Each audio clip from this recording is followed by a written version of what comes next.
Has a story to tell about our life. And many times we think, well, my story's not too good. Who would want to listen to my story? I think that's one of the reasons why God created us, because we all are so different, so unique, and we all have a story that relates to someone else that may not identify with someone else's story. And we should never feel ashamed to tell our story, to give our testimony. Well, I'm not a preacher. Well, I can't share my story. Well, I don't know about what God has me to say. I can't say it. If you just tell your story, wow. I think that in itself, in fact, when I became a Christian, that's what impacted me the most, was through FCA camp. And at that time, way back in the 60s, during the Fellowship of Christian Athletes camp,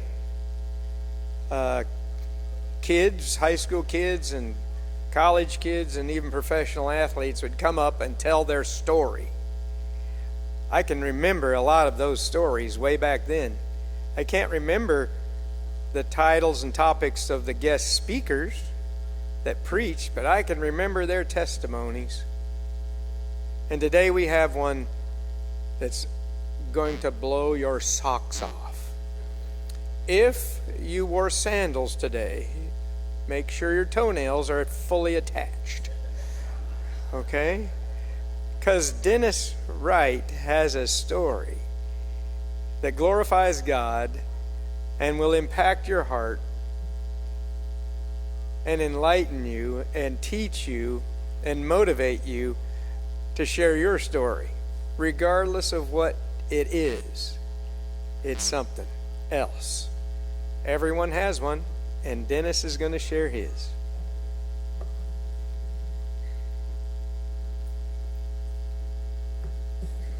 You know, it's not the 150 people you're looking at. It's those 300 eyeballs staring at you.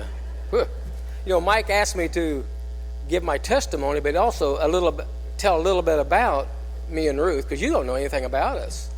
But today in Sunday school, I would have been that person that you had to go to the alley to find. I wasn't a very nice person. I was mean, angry, and I finally figured out where the anger came from. But I'll get into that a little bit. But me and Ruth, Ruth was hatched right here in Fredonia, but she lived in Neodesha, and she's kind of a city slicker, but I'm just a flat-O city slicker. I came from Wichita, Kansas. And how we found this church is kind of unique. We were hunting in 2013. I shot a doe, and I gutted it and threw it in the back of the truck, and Ruth was still in the blind. And I came by this way because I was going out to, what's his name? Yeah, the guy that, you heard her. My brain doesn't work real good anymore. But as I was driving by real slow, I saw all these cattle trucks coming in. Because we thought finding a church was going to be the hardest thing we was going to have to do, find a church. So I slowed down because when I got saved back in the 60s, I couldn't have came in the church like this. I got thrown out of churches before because I didn't have a suit on. So I slowed down real good, and I saw people getting out with cowboy hats on, and then regular clothes on. So I said, that looks pretty good. So we came to church probably a week or two after that, because we always came. Before that, we have property down here, 10 acres. We were going to build on it. But there's a thing happened in 2007, July the 1st. It was a flood, and it was about this deep on our property. I had a brand new camper, and it got flooded, which worked out real good for me. So we came to church, and the first person I saw was Dusty. And I kind of heard this as a cowboy church. And I said, man, they got a bouncer here. I mean, I said, man, this guy's, am I going to be able to get into that church, because, man, he looked like a bouncer. Man, I said, this guy's big. But then guess what? I met Barb. Barb was the second person we met. And then the next was Pastor and Cindy and Anita. And before you knew it, we fell in love with the people. It's not this building, because this building is nothing but sticks and stone. It's the people inside. So I got lots of notes. I mean, I got pages of them. I need them. I really do. But the reason I want to give a little bit about us, because there's some things that happened along the way. Now, I grew up in Wichita, but my dad was from Mayfield, Kansas. My mother was from Wellington. And my dad was a farmer. My grandpa was a farmer. He worked for the railroad. And we really I had best worlds. I was from Wichita, which had to forgive me for that. But I always spent the summers in Wellington working. And I worked for a farmer till my junior year, because some things happened my junior year you're going to hear about. And I just loved the country. And so Ruth and I, she had property down here. So that's how we came to wanting to live here. And me and Ruth, I met Ruth at church. Now this is kind of funny. She came to church for a year, but I never knew her. She was known as the Tater Lady. And you're going to say, what is the Tater Lady? We had an outreach every other Wednesday. We gave food away. And Ruth just didn't bring one bag of potatoes. She had a little Kia Rio. I don't see how that thing even ran. She had about 300 to 400 pounds of potatoes every other Monday. And at that time, our church, it was a foyer up above, and the church met up above, but down low was where we did the food pantry. And I was in charge of taking 400 pounds of potatoes every other week downstairs. But how we met was, she was a co-worker, Fred Wright, which is no relation, just a real good friend. He told me that Ruth had a camper that was broke. And I wasn't married at the time. My wife passed away. She had a camper and said, would you call her and talk to her? I said, well, sure. So I called her and talked to her. And so we got her in her little Kia Rio. And she had a dog. She had a full pit, seal colored. And this thing it never growled or barked, but that was her seat, the right seat. And so it was set in the back. So we came and looked at that camper. I figured out what was wrong. So I got my truck, came and got it, towed to Wichita, dropped it at Lydia Craig. They fixed it and all that stuff. But that's how we met. And our first date, now Ruth's a worrier. She worries about everything. Matter of fact, she even worried about what I was going to say today. What are you going to say? What are you going to say? And so our first date was, I got a big piece of paper. I wrote worried across it, and I put a circle with that universal no, and it didn't work. She still worried a lot about different things. She really did. We were married on June the 30th. That's coming up pretty quick. June the 30th. And what happened on July the 1st of 2007? Anybody remember? A flood. So we got married. We were on our way to Estes Park, and we're just having a good old time. And I was watching the news, and it said, Neodesha, Kansas. It's just that I didn't know it was Kansas. It said Neodesha. I didn't hear the Kansas part. It said the only way in is by boat. And I said, oh, that don't sound good. So we called Lloyd Kiebert. And I asked him, could you go down and see what the property looks like? He says, I can't even go that way. There's 4 foot of water everywhere. So that's how we started our marriage. A big old flood. In 2009, is something I wanted you to understand. I had 3 strokes, in a week. And it affected a lot of my brain. Matter of fact, it was a Sunday morning. I felt funny in my chest, so I'm not one of these people a man that waits and waits and waits. If I feel something, I go to the hospital. So I went to the hospital. They ran tests. I woke up the next morning, and this hand was doing good, but this hand was not working. So I buzzed the nurse. She came in. All of a sudden, the room was filled with people sticking these stupid things in my face. Can you make out this little cartoon things, and looking at them like, get real. But then she said, read this. And it's like, for example, see spot run. Well, I saw see and run. And I'll never forget Ruth sitting beside me. And I know somebody's driver license is on the floor. Said that might need that. And she's sitting there. And a great big pause. Like, oh God, what did I do? What did I get myself into? So this is the most scariest thing I've ever seen. It's called a smartphone. and I avoided it, and I avoided it, and I avoided it. But 6 months before we moved here, my old boss had an RV park, and I ran it. And he gave me an iPhone. He says, you have to use the iPhone. So luckily, I had 6 months to work on it in text. And if you look on this thing, there's a, oh heck, I can't even get into my phone. But if you look at, there's a little section, a little thing up here that says reminders. And mine is full of things like the deacon's meeting, or clean the church, or Ruth's birthday, or anniversaries. All these things are in this phone. But you got to remember, me and Ruth are not IT people. I never forgot the day she got her phone. We brought it home, and the next day it locked up. And you don't get manuals with these. You know, the old flip phones, you got little manual. It's got little icons. You can look it up and look for. I need pictures, lots of pictures in there. And so Ruth, she got the phone locked up. So I finally went through the rigmarole, calling them, got all this. And he said, well, did you do the 3-finger thing? And we both looked at each other. I talked on the phone, we listened. He said, well, put it on speaker. And we both looked at each other like, what's that? You know, we finally figured out how to put the speaker, and we could hear him talk. But that's just weird stuff. But the phone, you know, and then I'll give you another story. This is a flip phone. I had a car business I did from 95 to 2007.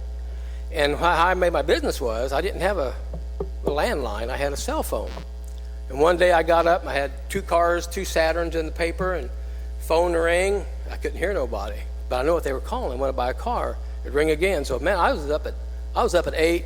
I went to the parking lot of Verizon, and I sat there until it opened up at 9. I don't know why they don't open up at 8.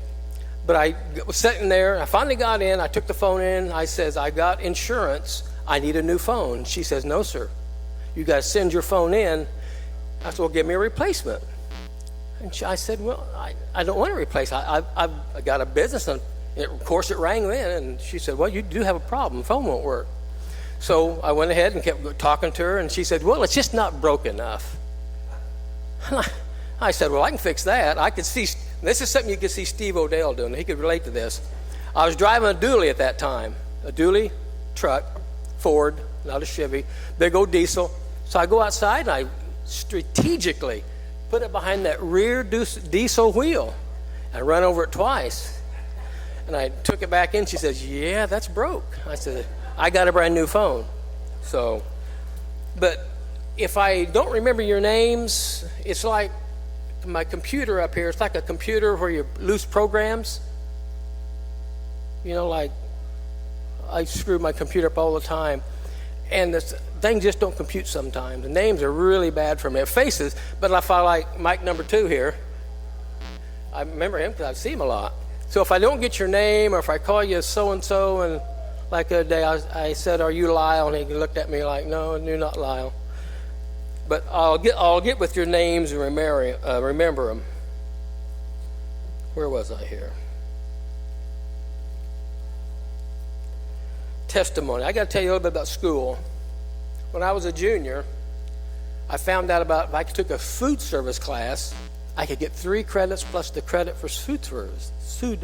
Food service. The only thing I had to take was world history and English. Oh, I got all these teachers here looking at me. I hated school. But Donna really graduated both of us. Donna was my girlfriend, which became my wife for 37 years. But so I talked to them, and they said, yeah, you can get in there. Plus, it's a rich environment. All women, all girls in that food service. So my junior year, I went to school around 8, went to those 2 or 3 classes, and then I got out at 11, and I got a job at the Flaming Steer restaurant. I was a busboy. It was a high-end steakhouse. It was at, I don't know if you remember Wichita, but that's where the old Pancake House was, right next to it. And that's how my career was launched in the restaurant business. I mean, it's funny how you choose your careers. So I would go to school, get off at 11, and go work. And they didn't have, West High did not have child labor laws. Because, man, I'd go to work, and I might work 8, 9 hours that day, and then go home, get up, go to school again. I did this in my senior year. I saved enough money that, and back then I bought this in 1970, I bought a 68 Camaro, 396, Muncie 4-speed, Mickey Thompson's on it, burnt orange. It's a rally sport with a big old black stripe down it. Well, guess who drove it? Donna. She drug Douglas. Hey, you guys, you young kids still drag streets? Do they still do that? Man, we had dragged, well, she drove Douglas, her and her girlfriends. I'm getting to it. I'm getting to my testimony. I tell you, there's always a heckler in the crowd. But I'm getting to my testimony. I'm getting there, honey.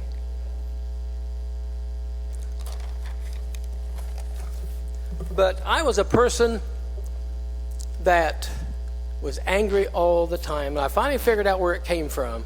When my mom and my dad got divorced, I was 11 years old. I remember my dad leaving, and I cried all night long. And the devil doesn't care. He took that opportunity to put anger in my heart. I was such a mean person. Now, I wasn't a person around hitting people, but I was obnoxious. I cussed. I'd have waitresses crying at the windows. I was so mean, you know. But I was just you wouldn't be around me at all. But I went to the National Guards into 70, and I came back. Guess what I was in the National Guard? Hey, a cook. That's right, I was a cook. I came a cook. When I came back, Phil, my best beer buddy, you kids close your ears, smoking weed buddy, because we was back in the 70s, you know, I was just a good old sinner. And Phil called me and says, hey, I just got back from the Fort Lost in the Wood. I was at Fort Leonard Wood in August. It was hot. And Phil called me and said, hey, we got a Jesus freak working here. I said, man, what's that? So, man, I scurried up there and went to work. We had them doors that in the restaurant that flipped open, and I cracked it open. And this little guy, about 5'1", maybe 120 pounds, wire-rimmed glasses, long hair, and a smile on his face. And I said, he looks harmless. So I didn't think much about it. He was a dishwasher. He just an individual. Now, in the restaurant business, we get there about 7:30 and to do food prep all day long till 11. You had to have it all done because we were really a busy restaurant. And guess what? Clark was there. He did food prep. He had, the old cassette tapes, the old cassette players going and music going. I tell you, anybody ever remember Hal Lindsey, the late great Planet Earth book? Jack Van Impe? Hey, I saw a hand go up. Yeah, I heard this stuff. Now, what was the intriguing part about this stuff was about Jesus coming back, about all the 17 horses and the 10 horses and the 7 crowns. And I heard this stuff over and over and over and over again.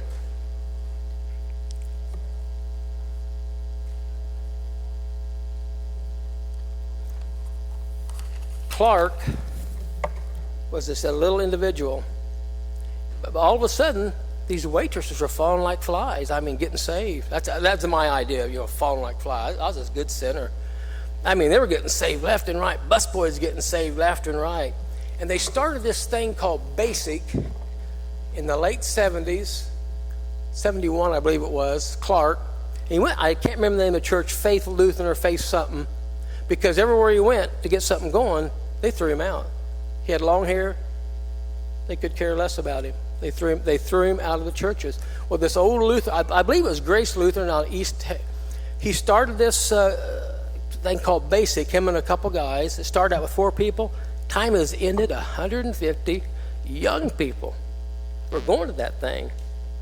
And as a result, lots of people are getting saved. I'll never forget waitress carrying Bibles.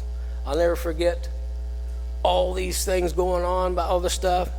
Then one day, my best friend Phil, my hunting buddy, fishing buddy, drinking buddy, smoking buddy, he came in the door with the Bible. Oh, I can't say the word. I was ticked off, put it that way. I was really, really bad. I didn't say anything. I let it simmer for about 2 weeks. And I'll never forget, it was a Saturday night, and that steakhouse had a waiting line outside, and I was on one broiler, and Phil was on the other broiler, and I was just doing my thing. I was cussing at waitresses and yelling at them, giving them a real hard time, and I had it. I went back into the where the dishes were being washed. I just started throwing them. I said, "You blankety blank Christians, you can't do nothing right." I was looking for a dish. I finally found this one dish. I said, "You can't even wash a dish right." And he looked at me and said, "You know something, Dennis? Jesus loves you." I just wanted to strangle the little kid. I wanted him to say something to me, like, yell back at me. Well, I got back at him. And devil can use people. Because guess who was in charge of the work schedule? And he loved basic on Wednesday night, and he loved his church on Sunday. Well, he worked every Wednesday night, and he worked every Sunday. I made sure of that, And 2 weeks before I got saved, 2 things happened. Me and Donna kept finding these little Jack Chick. Anybody remember Jack Chick tracts? Little cartoon tracts? Well, they kept showing up at my door. And we would read them and throw them aside. And then it was on a Sunday night, it was on a Friday or Saturday night. It was real busy. I heard Mary, the waitress, I don't remember the other one, talking. And she says, "That's one guy that Jesus can't save." And I said, "You bet." Under my breath, I said, "You betcha, sister." That's what I said. "You betcha, sister." And 2 weeks later happened. It was a Saturday night. It was about midnight or 1 o'clock. Everybody was gone. Me and Phil were there. We were drinking a beer. He was just a little slow on getting around being a Christian, Old habits dry. We were drinking. And he sat there and began the same stuff I heard 100 times about Jesus coming back. And all these things were happening. And all of a sudden, I was there, Phil was there, and somebody else was there. I'll never forget this as long as I live. It was like a person. And every time he said something, it was like he drove it into my heart. The word drew into my heart. And I don't think Phil knew what was going on. He kept going. I know what it is today. It's called conviction of the Holy Spirit. And I went home, and I went down in the edge of the bed and lay on my knees, and I didn't know what to do. And Donna woke up and said, "Are you stoned? Are you drunk?" I said, "No, God's in my face." And man, she woke up and she said, "What?" And she woke up then.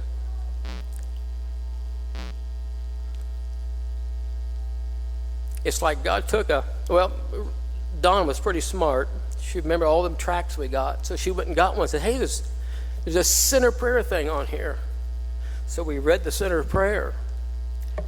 And it's like God took a wash rag and just washed my heart all out. And I said, "God, if you want me to be one of those people," I said, "you got to clean my mouth up. And you gotta do that." So the next day, we canceled our pot order. Nobody had to tell us anything. We knew what was right and we knew what was wrong. So we canceled our pot order. I went back to work, and I hugged Clark Wade and gave him a big old wet kiss on the side. And the waitresses, they were excited because they no longer got yelled at. And it's almost like the cussing, the meanness, the anger was just gone. It just like God took it away.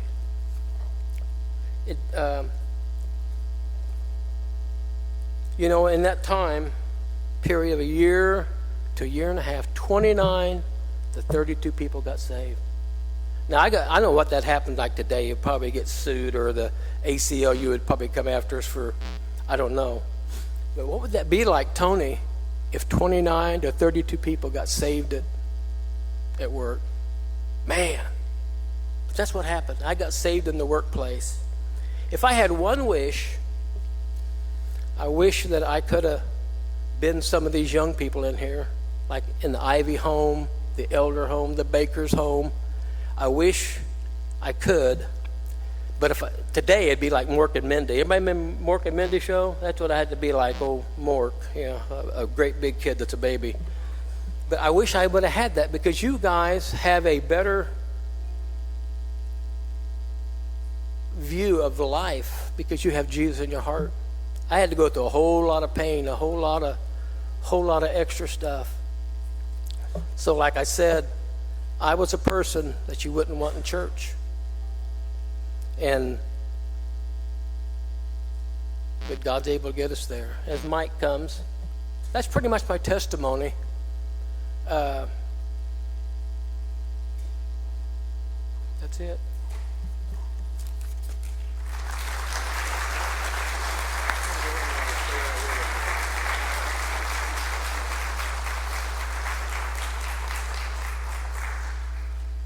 As the praise band comes forward, I want to highlight something he said that relates to his testimony. Remember the cell phone? And he took it in, and the gal said, "It's not broken enough." You know, there are those that sit in this church some days that aren't broken enough. I've been there too. I wasn't quite broken enough. And, he went out and ran over it with a truck. Then it was broken enough. That is exactly like his life. Wasn't quite broken enough. I'm still getting by with the cussing and the drinking and the smoking and toking and the stoking and all of that. I'm still getting by with the anger. I'm still not broken enough. And then that day came when he was broken completely. This might be the day that we need to examine our lives to find out if I'm broken enough. And it may be the day you are broken enough. Broken enough to come and say, "Jesus, gosh, Dennis's testimony is like my life. And I'm broken enough today." This may be your day to come and do that. And if it is, we invite you to come forward while the praise team sings, and we'll praise the Lord. And not that I'm encouraging you to go out and be run over by a truck. But if you're not broken enough, maybe it's the day you need to step forward and say, "Before that happens, I need you, Lord." Let us stand as we sing.